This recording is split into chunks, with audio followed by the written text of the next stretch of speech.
Estamos listos y empezamos. Ya tenemos aquí un resumen. Resumen en imágenes. Mueren 8 personas cuando se estrella una avioneta privada en el momento en que intentaba despegar del aeropuerto Ángel Albino Corzo en Tuxtla Gutiérrez, Chiapas.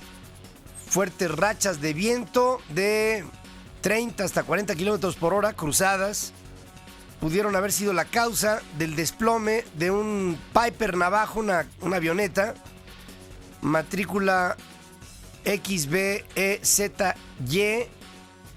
extra beta, según indica un comunicado de la Secretaría de Comunicaciones y Transportes, que inició investigaciones a través de la Dirección General de Aeronáutica Civil. Esta avioneta iba a Puebla, transportaba a familiares del empresario mezcalero Melchor Monterrosa Hernández, todos originarios de Santiago Matatlán, en Oaxaca.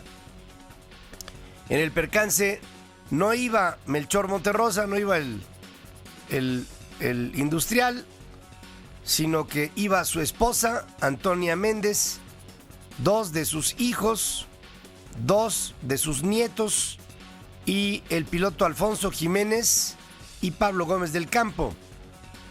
Lamentamos este desenlace y en muchas ocasiones, bueno, siempre, ¿no? Hay que observar muy de frente el plan de vuelo y las condiciones de vuelo, y ahí se ve que estas fueron, no sé, minimizadas, no sé, hechas a un lado. En otros temas, el PAN denuncia una campaña sistemática de denostación contra lo que han sido sus gobiernos, sus militantes y sus liderazgos. El dirigente de ese partido político, Gustavo Enrique Madero, dice: hay un viraje mediático hacia la complacencia con el nuevo gobierno del PRI, incluso en medidas que antes eran criticadas, ahora no lo son. Curiosamente hay una andanada de ataques mediáticos sistemáticos contra nuestros gobiernos, contra nuestro partido, contra nuestros militantes y liderazgos. Curiosamente, en un cambio de situación de gobierno, curiosamente donde se vuelve una prensa menos crítica en los temas de inseguridad, en los temas del manejo de los subsidios a las gasolinas. Y este cambio de situación está también teniendo un cambio de posicionamiento mediático de muchos actores e interlocutores. ¿Y sabe qué? Que en parte tiene mucha razón. Ha dejado de presentarse esta crítica sistemática que había en el sexenio pasado, en la lucha en contra de la delincuencia, que sigue igualita exacta. Y además tiene que seguir, porque no es un asunto que le critiquemos a Peña Nieto. Peña Nieto llega a Los Pinos y tiene que hacer lo que se tiene que hacer. Y no, de repente dices, no, ahora sí ya no vamos a hacer nada y te echas para atrás. No se puede. Ahorita le voy a hablar, un proceso de ocupación territorial sistemática de los Zetas. Hay una presencia constante de los caballeros templarios. Hay un trabajo completo también del cártel de Sinaloa, el cártel del Golfo, la línea, son tantos los grupos, los Valencia, los quién sé qué tal, los Beltrán Leiva, todo. Y no es algo que de la noche a la mañana vaya a cesar, amén de la enorme cantidad de grupos de secuestradores, extorsionadores, bandas de asaltantes, robacoches, tráfico de personas, de órganos, dígame usted que no. Entonces, todo esto de los muertos de Calderón, ¿se acuerda usted? Los muertos de Calderón. Y todavía ahí Sicilia habla del... No. Y va y llena de elogios a Peña Nieto por lo que se supone le sucedió en el sexenio pasado. Que yo entiendo su dolor, Entiendo su dolor, le quitaron un hijo. Pero pues no fue el esquema gubernamental, fue la delincuencia, fue el cártel del Pacífico Sur. Morelos, por Dios.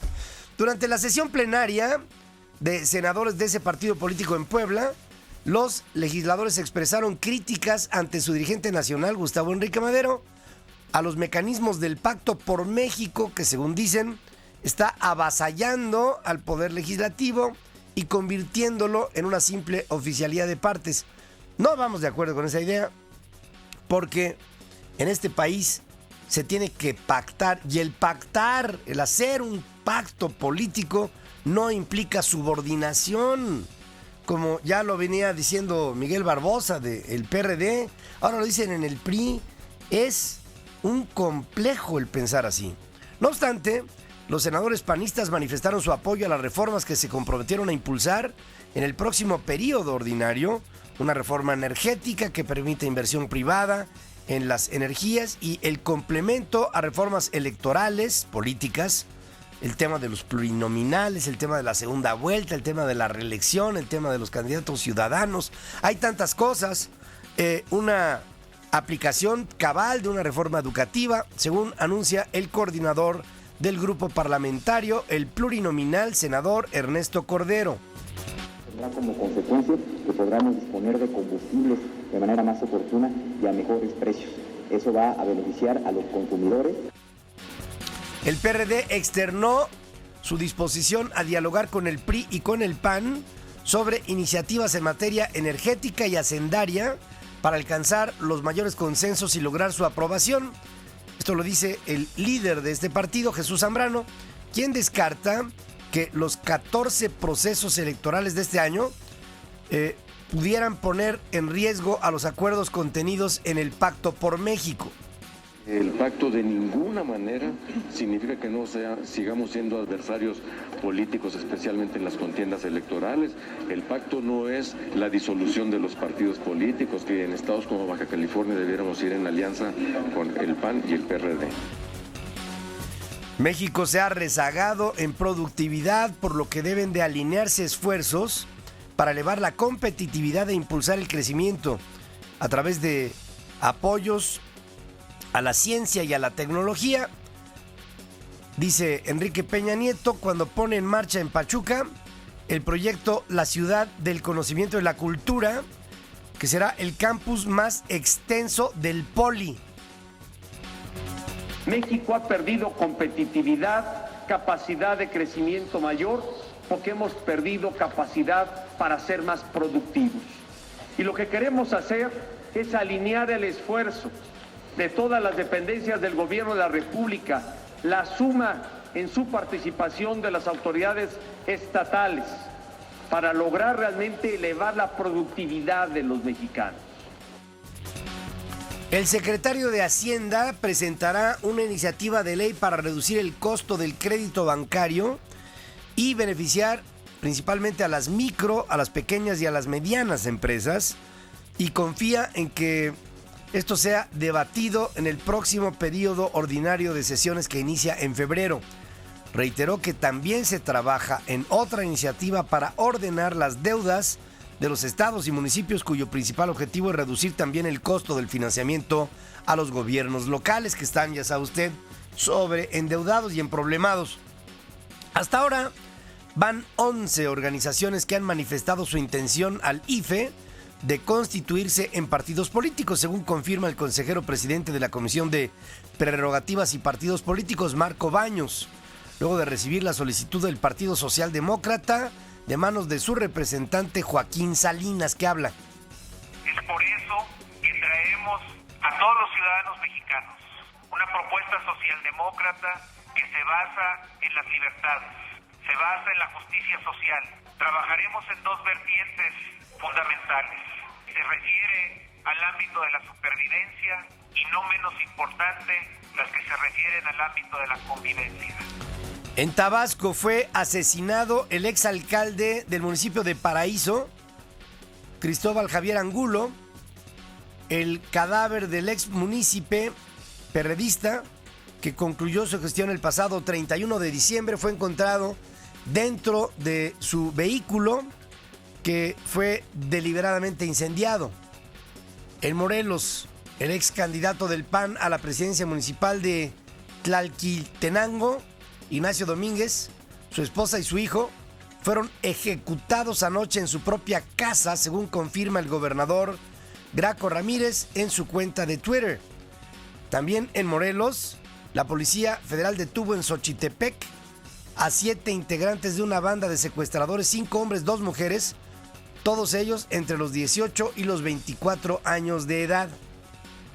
En Veracruz, 3 presuntos delincuentes fueron abatidos al enfrentarse con elementos del operativo Veracruz Seguro en la colonia 21 de abril del puerto, cuando fueron detectados e intentaron ser detenidos por efectivos de seguridad.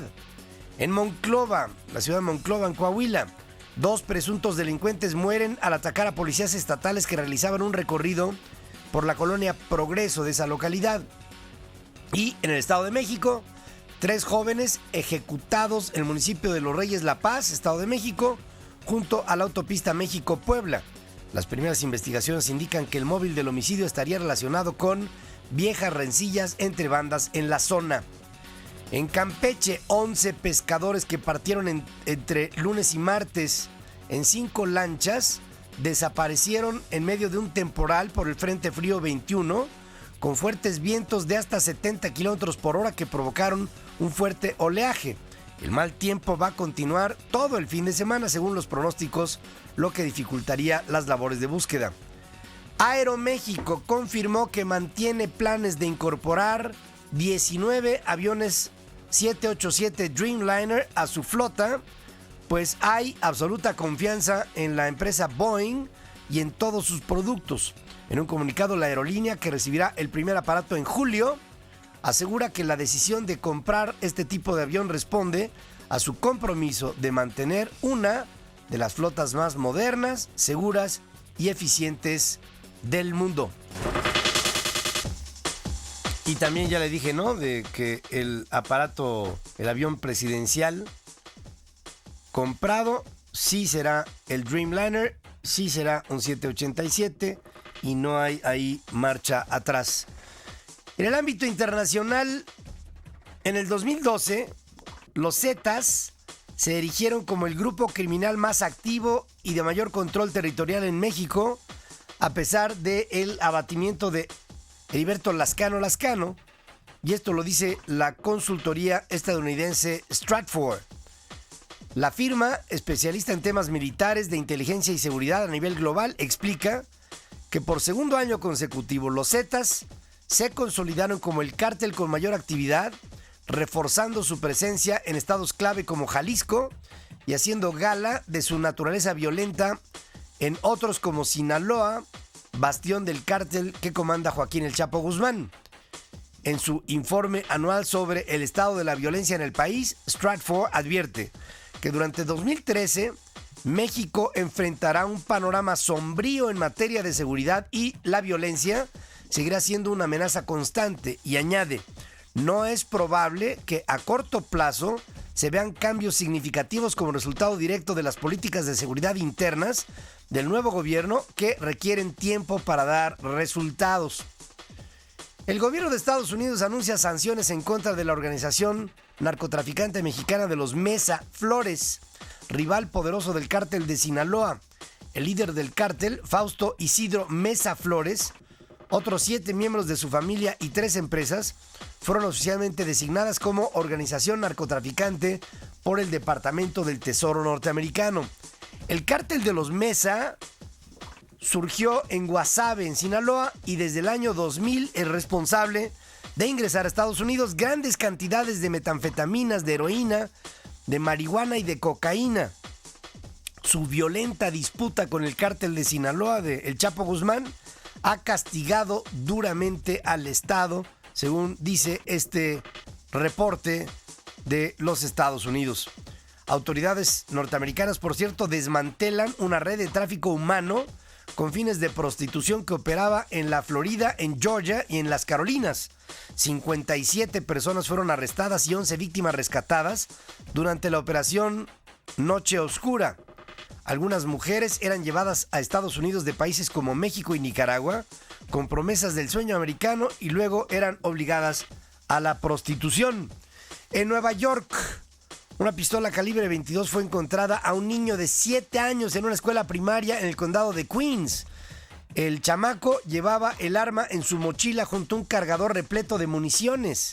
La escuela primaria permaneció cerrada durante varias horas, luego que la policía de la ciudad confiscó el arma al niño y notificó a sus padres.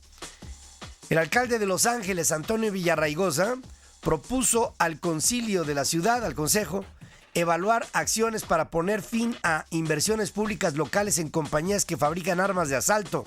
Es inapropiado para la ciudad que ésta canalice parte de sus recursos a fabricantes de armas, dice Villarraigosa en respaldo a las acciones anunciadas por el presidente Barack Obama en contra de la violencia armada. La crisis de los cientos de rehenes argelinos y extranjeros secuestrados en una planta de gas ubicada en el desierto de Argelia continúa abierta un día después de una operación militar en contra de una parte de sus instalaciones. Fuentes argelinas aseguran que un grupo de atacantes permanece atrincherado en el complejo de gas operado por la multinacional británica British Petroleum y mantiene a varios rehenes. No obstante, no ofrecieron cifras sobre el número de personas que los secuestradores mantienen retenidas ni sus nacionalidades.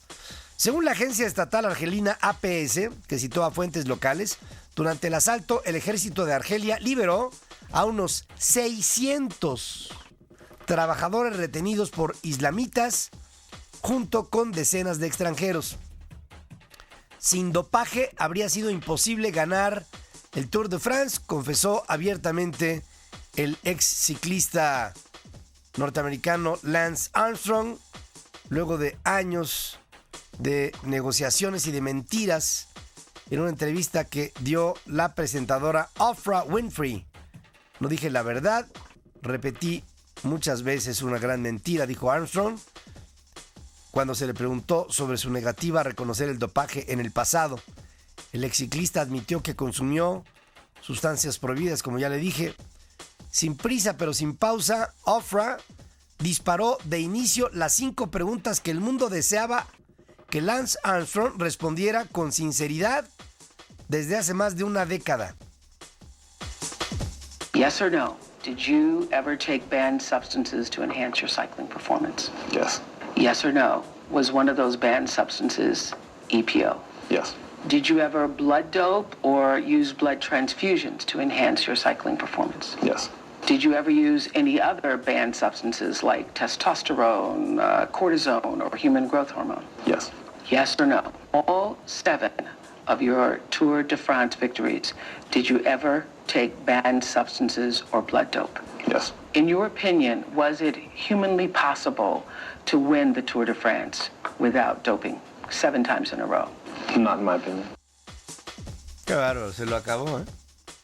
Le preguntó si había consumido sustancias prohibidas. Dijo sí, en todos los casos, testosterona, eritropoyetina, en fin, cosas que le hacían tener un mejor desempeño. A todo dijo que sí, que lo había consumido en las 7 ocasiones, y al final le pregunta: ¿y tú crees que si no hubieras consumido todo esto hubieras podido ganar 7 Tour de France seguiditos? Y dijo: no lo creo.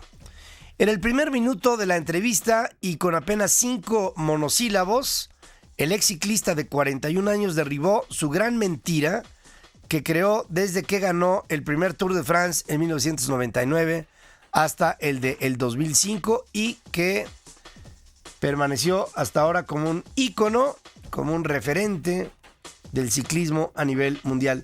Ya en la explicación, ya era yes or no, ¿no? O sea, pero ya en la explicación, él dice: me siento aliviado de haber dicho la verdad, pero quiero decir, no en descargo de una justificación, todos lo hacen en el ciclismo. Lo que explicaba ayer Pablo, ¿se acuerdan? Todos lo hacen en el ciclismo, yo no soy la excepción. Quiero decir una cosa, hubo gente que dijo todo esto ya de Lance Armstrong, y Lance Armstrong, para defenderse, los demandó. ¿Y sabe qué? Que ganó las demandas. Ganó las demandas. Y hubo periodistas afectados por haberlas perdido. Ahora, el hombre va a enfrentar un juicio por prevaricato y por perjurio, por conflicto de sus intereses y por mentir. Y esto puede ser un asunto grave, muy grave, gravísimo para la vida de Lance Armstrong.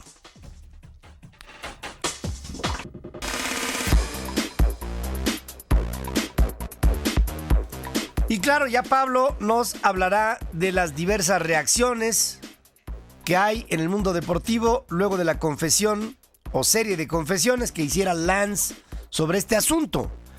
En fin, el hecho es que, Pablo nos va a platicar sobre el tema y sobre cómo está el mundo del ciclismo.